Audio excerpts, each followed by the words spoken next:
Hey everyone, Zion over here from Nintendo Life. So the Game Awards have been getting bigger and bigger as the years go on. And if you're like me, maybe you've wanted to attend them in person for yourself. I have friends that live in LA, I have family that I could go stay with, but every year, the event always sneaks up on me because it happens in December, right before Christmas, right after Thanksgiving. There's a lot of video games that launch. Nothing ever lines up for me to attend the event. But now finally this year I changed that and I traveled out to LA for the Game Awards 2022. And while it's generally easy enough for the general public to go, and apparently easy enough for the general public to also get up on stage, I'm sorry for that joke. I don't envy what that put the staff through at the event. Is it going to be worth it for you to dish out the cost of a flight, a hotel, the cost of the ticket for the actual event, all the money that you're going to spend on food, the fancy clothes you might buy to wear to the event? There's a lot to consider. And as somebody who just attended for the first time, I thought it'd be nice and helpful to actually let you know what the experience is like versus just watching it online or going to a local IMAX and seeing it with your friends there instead. And while your mileage will definitely vary based on the people you know, the friends you have in the industry, and the places you find yourself at afterwards or before, I feel like I can accurately tell you what the in-person Game Awards experience is like. So what exactly is the Game Awards, right? This is an awards show that's been running since 2014 thanks to Jeff Keighley. He and his team work incredibly hard every year to nominate the best games and creators in a number of different categories like Best RPG, Best Debut Indie Game, Best Performance, and of course, there's a Game of the Year award at the end as well. And very much like the Grammys or the Oscars, they managed to pull in a lot of different performances and special guests to help celebrate gaming. And it's really nice to have an event like this actually happen. This year, there were musical performances from Hozier, Bear McCreary. Halsey came out on stage at one point and sang a piece from Diablo 4, and I vividly remember just proclaiming to my partner, wait, is that Halsey? And at the end of the show, the Game Awards actually performed a medley featuring compositions from all of the Game of the Year nominees of this year. Now, unfortunately though, the musical performances made up about 10 minutes of the actual show itself. They were really exciting though in the moment, but if you're going to the Game Awards expecting to see some of your favorite bands perform live, it's more just kind of like an icing on a cake. It's like a bit of a dessert that's dished out to you at random parts throughout the show. But it is something that helps make the show a bit more memorable and exciting, nonetheless. Animal from the Muppets was there. He even had some fun discussions with Jeff and spoke with the composer of the God of War soundtrack. And there were a lot of really cool presenters that came up on stage as well. Al Pacino, who was in The Godfather and Scarface, came up on stage. Reggie was there to present an award. Cast of The Last of Us and The Last of Us TV show was there as well. Keegan-Michael Key, who's the voice of Toad in the Super Mario Bros. Movie, appeared on stage and gave us a glimpse of the new movie. And industry veterans Ken and Roberta Williams also appeared on stage to give out an award as well. Now, as I mentioned before, you can, and you probably have watched the Game Awards online. You can actually go look on YouTube and find, I believe, most of the past year's presentations available that you can scrub through and watch beginning to end. And the majority of the awards that a lot of people tune in for are the reveals of brand new video games or looks at games that we already knew were in development. This year, we got to take a look at a brand new game in the Bayonetta series, Bayonetta Origins, which is kind of like an action-adventure platformer. It looks really cute and is surprising to see right after Bayonetta 3. The creators of Celeste, Extremely OK Games, gave us the first real gameplay look at their brand new game, Earthblade. I loved Celeste and have been paying attention to everything I could for Earthblade, so this was really cool to see in person. Hideo Kojima also took the stage to reveal the Nintendo DS2, a really bold move.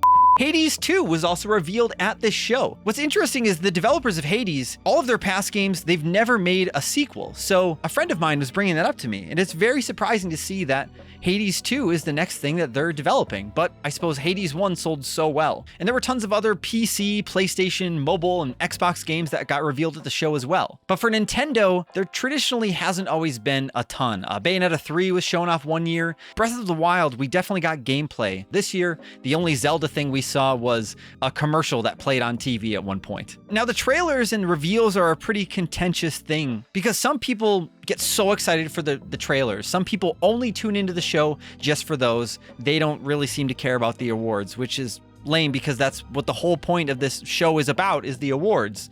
But I will say that the in-person experience of being there in the room and seeing a brand new Armored Core game get announced by the From Software team, and then hearing a person behind me nearly crying and simultaneously screaming at the same time was annoying to hear them so loud, but it was also it was fun to be there and to be able to see other people so excited for video games. And to know our friend Kevin Kenson was just a few rows above us and was also freaking out about Armored Core was really special. Now, a big reason why these trailers aren't everyone's cup of tea is because the Game Awards ends up being about a 3 to 3.5 hour long experience, which is pretty comparable to something like the Grammys or the Oscars, but the trailers end up taking up the majority of the show. So when you go in person, it really does kind of feel like you're sitting down in a movie theater, just watching a bunch of previews over and over again. But I've been thinking about this hard all weekend about how I wanted to necessarily tackle this topic. When it comes to something like the Grammys, you know, they have a lot of musical performances that happen there. What they're doing there is they're allowing these artists to show off their work, their live performances. They get to do something special. And in a way, when it comes to developing video games, you don't want to watch people necessarily play on stage. You want to play them yourself. You don't want to necessarily see the fine details of how a game is necessarily made. I mean, a lot of people do want to see that, but it's not as flashy and cool. So the best way that the Game Awards have found to celebrate games even more is by revealing new games, is to get the crowd excited. It is a tricky topic because I think the trailers have a right to be there because they're showing off these cool new pieces of art that these creators have been making for us, but it does take up a lot of the show. And I think for me, I was hoping to go to the Game Awards and see more lengthy acceptance speeches. I wanted to see people up on stage accepting these awards for these games that they've gifted us with, that they've poured their entire souls into. And I went back and I scrubbed through the awards and I counted, and nearly every award except for Christopher Judge, who won the best performance for his role as Kratos in God of War Ragnarok, everybody else's speeches were about 2 minutes or less, and they started playing music to kind of get them to speed up their speeches nearly almost like halfway through that time. So it didn't really feel like most of the people that were winning awards really got enough time to actually accept those awards and give thanks and talk about their games, you know, and that's something that I really wish the Game Awards did better. And in person, it did kind of it felt grating to just see trailer after trailer. I think there was one point where we got like 3 game reveals back to back with no onstage interactions, no talking from Jeff, nothing like that. So if you're going into the Game Awards expecting to see tons of people on stage, lots of awards accepted, it's not really that much that. It does feel a lot like you're just sitting in a room watching trailers together with people. And there is magic in that, but it maybe isn't exactly what I expected. Even though lots of people warned me that's what it would be like, I was just hopeful that it would be different. But that's not where the magic dies either. Since the show takes place at the Microsoft Theater in LA Live, there are tons of restaurants and places for people to gather. There's a massive lobby in the Microsoft Theater.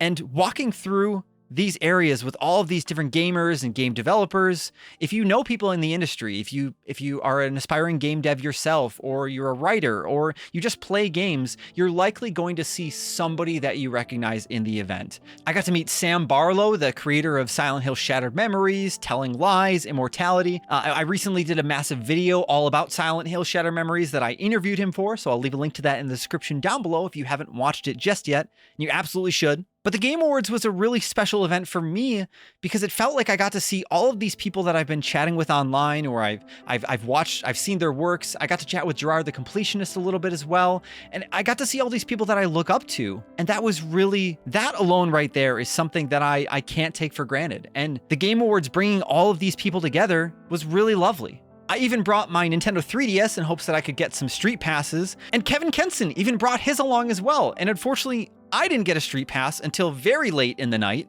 But the one thing I did get that I can't make up, this makes it worth the trip alone. And your mileage will vary on this, but I met Hideo Kojima and he signed my 3DS. It was really silly. When I asked him to sign it, he actually questioned. He was like, "Oh, 3DS?" Like why is he signing 3DS? But he was happy to sign it. My buddy Josh also got a photo with him. It was really, really nice. But he happened to be just walking past this restaurant that we were eating at and hanging out at afterwards. And one of my friends yelled, "Is that Hideo Kojima?" And my buddy Josh and I just shot up out of our seats and just very like calmly and carefully just like walked towards him. He got shuffled off very quickly by his group of people, but that's what can kind of happen at an event like this. You know, like I said, your mileage may vary. You might not meet one of your gaming heroes. You might not get to get a photo with them. You might not get to speak with them, but really cool stuff just seems to happen here at this place. And if you have the courage to speak up and say something, you know, not everyone's going to have the time to chat with you. You know, but the Game Awards really pulls in such an amazing audience that you're sure to find someone there that you look up to or that you are friends with that you'll be able to chat with. I got to see one of my longtime friends, Ollie, who I actually met through going to E3 years in the past. And I haven't seen him. Actually, I saw him last year at Second Sky. But if you have friends in the industry, it's a really nice place to come together, have dinner, make some new friends, and you just never know who you're going to meet.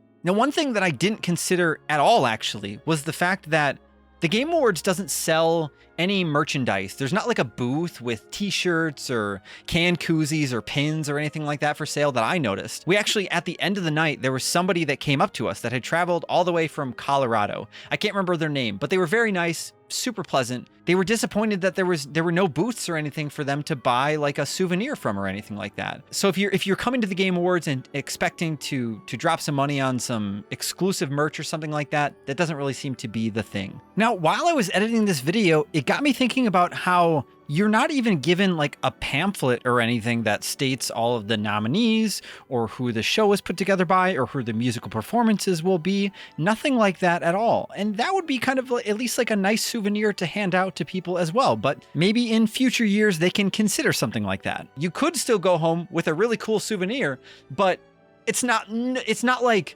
creators they have autograph signing sessions or anything like that. It's all just random happenstance. It's a right time, right place sort of thing. But if you're hoping to meet somebody, it's very possible it could happen here. But don't go in expecting it. It's just, if it happens, it happens. That's what I've learned by going to events for years and years, is that you can't get dream crushed by not meeting your hero at one of these events. It'll just happen or it won't, and that's okay.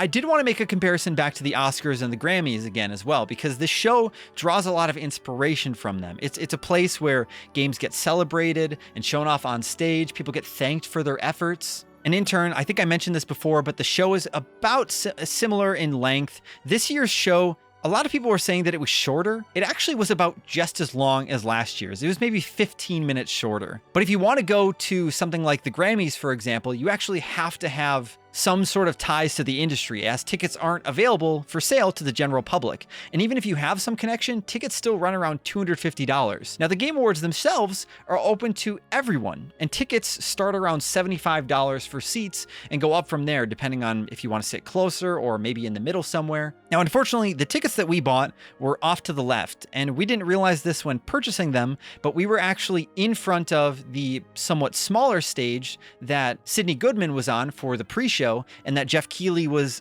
at as well, giving out smaller awards. And unfortunately, they have these big wings that kind of stick off of the stage, and they make for a nice display piece on the live stream. But unfortunately, those giant wings got in the way of the screen. And at times there were parts of trailers or parts of decorations on stage that we just couldn't make out because A, we were fairly far away, but B, they were just obstructing our view. And all of the photos and videos I then got as well looked like garbage. And you also aren't allowed to bring any cameras into the Microsoft Theater either, unless if you have a photo pass or something. And I didn't get one of those this year. I wish I did, so that way I could have brought in a small DSLR and got some better shots.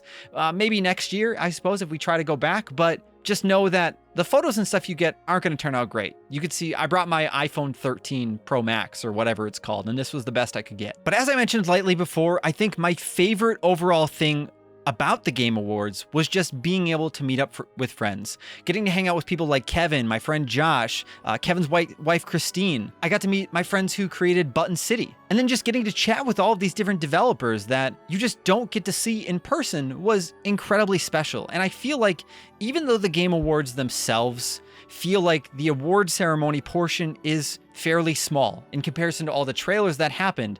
It really felt like afterwards and before the show, I got to celebrate gaming with all of these people that I look up to, that have created games that I absolutely adore. And for that, I think that experience alone made it worth it for me to attend the event.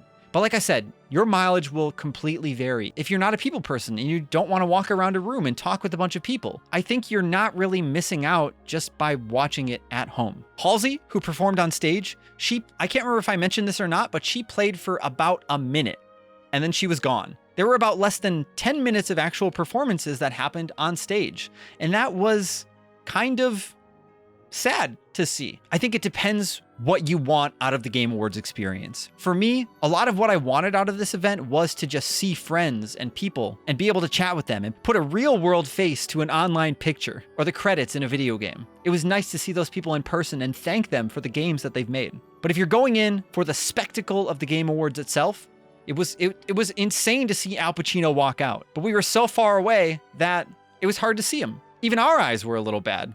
Right, Al? And another thing to consider too is if you do go to LA for the Game Awards, if you've never been to LA before, maybe you can use that as an excuse to go see the ocean, go to a museum, get some nice food, go check out a cool game store, go to a big arcade, hang out with some people that you might know that live in the area. Your trip to the Game Awards doesn't have to be just about the awards themselves. It can be just a good reason to push you to do something fun, something insane that you never thought you would do. So just know that the Game Awards isn't something that you have to go to in person. But if you do, I hope this helps you know what you're getting into, if it's worth it for you to go or not. Because while the Game Awards does get talked about like E3 in some capacity these days, good or bad, I don't think it's something that everybody needs to attend. But that's up for you to decide for yourself. And if you want to go, I hope you make it happen. So of course, let us know in the comments down below if you've ever dreamed of going to the Game Awards in person yourself, or if you're happy watching it online. And if you have been, let us know as well. I'd love to know what the experience has been for you over the past 10 years.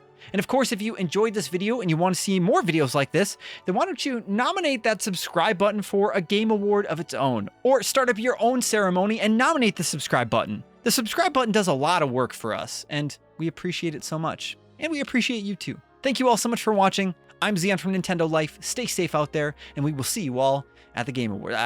We'll see you all next time.